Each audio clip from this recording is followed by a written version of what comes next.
Cake baking ছাড়াই অল্প সময়ে এই মালাই কেকটা তৈরি করে নিতে পারেন। এটা খেতে যেমন অসাধারণ হয় আর করতেও তেমন ঝামেলা নাই। আটা, ময়দা, সুজিরও কোনো ব্যাপার এখানে নাই। শুধুমাত্র ব্রেড থাকলেই আপনি এই ডেজার্টটি করতে পারবেন। সামনে ঈদ আসছে, ঈদে কিন্তু এটা আপনি করতে পারেন।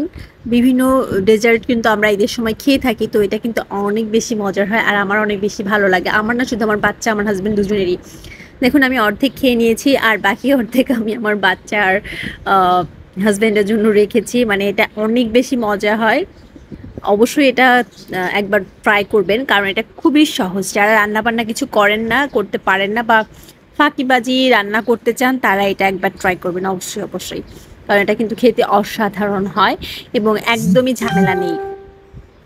তো এখন আমি দেখাবো আপনাদের কিভাবে এই ঝামেলাহীন ইয়াটা করেছি, মালাই কেকটা। তো এখানে আমি 6 পিস ব্রেড নিয়ে নিয়েছি এবং ব্রেডের চারপাশে যে ব্রাউন অংশটুকু সেটুকু কেটে নিব। তারপর একটা প্যানে একদম লো হিটে এটাকে আমি এপাশ ওপাশ করে হালকা একটু ছেঁকে নিব। এপাশ ওপাশ করে হালকা ছেঁকে নিলেই হয়ে যাবে। আর এটা কিন্তু দেখেন, করা একদমই সহজ। যারা কখনো রান্নাবান্না করেন না, তারাও এটা খুব সহজেই করতে পারবেন এবং এটা খুব মজাদার একটা ডেজার্ট। তো আমার ব্রেডটা ছাঁকা হয়ে গেছে। এখন আমি একটু ক্যারামেল তৈরি করে নিব। সেজন্য এখানে 2 টেবিল চামচ চিনি দিয়েছি, একটু পানি দিচ্ছি। তো আমার ক্যারামেলটা হয়ে গেছে। এখন এখানে আমি দুধ দিয়ে দিব, লিকুইড মিল্ক, যেটা লিকুইড যে দুধটা। তো ক্যারামেল শক্ত হয়ে যাবে না, এখানে ভয় পাওয়ার কিছু নাই। একটু নাড়াচাড়া করলেই ক্যারামেলটা মেল্ট হয়ে যাবে। তো আমি এখানে 2 কাপ দুধ ব্যবহার করেছি। দুধটা আগে থেকে জাল করা ছিল। তো এটাকে আমি মোটামুটি ঘন করে নিব। আমি 2 টেবিল চামচ চিনি দিচ্ছি এখানে, আমার স্বাদ অনুযায়ী, আমার মিষ্টির টেস্ট অনুযায়ী। আপনারা চাইলে বাড়িয়ে দিতে পারেন, যারা যেমন খান। 1 চিমটি লবণ দিয়ে দিলাম। এখন এটাকে আমি জাল করে নিব প্রায় 15 মিনিটের মতো, লো টু মিডিয়াম হিটে। তারপরে এটার মধ্যে আমি আর একটু পাউডার দুধটা মিক্স করব, যাতে এটার ক্রিমি একটা ভাব আসে এবং খেতে ভালো লাগে। অবশ্যই পাউডার দুধটা ব্যবহার করবেন, কারণ পাউডার দুধটা ব্যবহার করলে এটার ঘনত্ব যেমন ভালো হবে এবং খেতেও কিন্তু অনেক বেশি মজা হয়। তো আমি দুধটা রেডি হয়ে গেছে, দেখতেই পাচ্ছেন। অনেকটা ঘন হবে, ঠান্ডা হলে আরও ঘন হয়ে যাবে।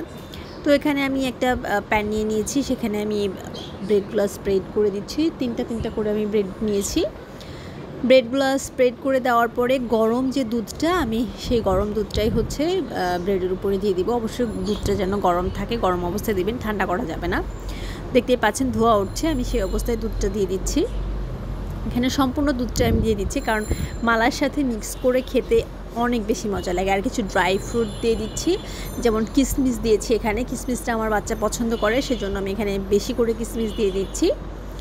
একটু লিকুইড ফর্মে আছে, ঠান্ডা হলে কিন্তু ঘন হয়ে যাবে, ভয় পাওয়ার কিছু নেই। একটু বাদাম দিয়ে দিলাম, আর এখানে কিছু বাদাম গুঁড়া, সেটা আমি দিয়ে দিয়েছি।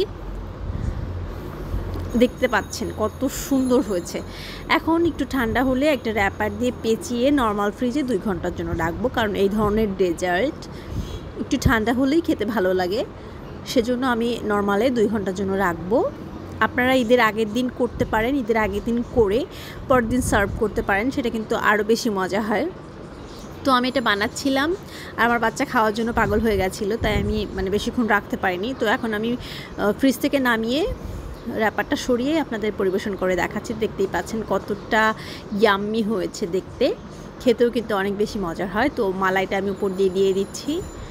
আমি নিজেও তর সহ্য করতে পারতেছিলাম না, এত মজা হয় এটা, যেটা আমি আগেও তৈরি করেছিলাম। তো সেই জায়গা থেকে বলছি, অনেক বেশি মজা হয়। অবশ্যই আপনারা এই ঈদে ট্রাই করতে পারেন, বা যে কোনো সময় যদি ডেজার্টের ক্রেভিং হয়, তাহলে আপনারা এটা করে খেতে পারেন।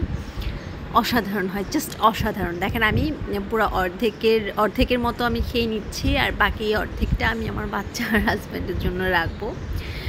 এত মজা হয়, নিজেই পুরোটা খেয়ে ফেলবেন এমন একটা অবস্থা।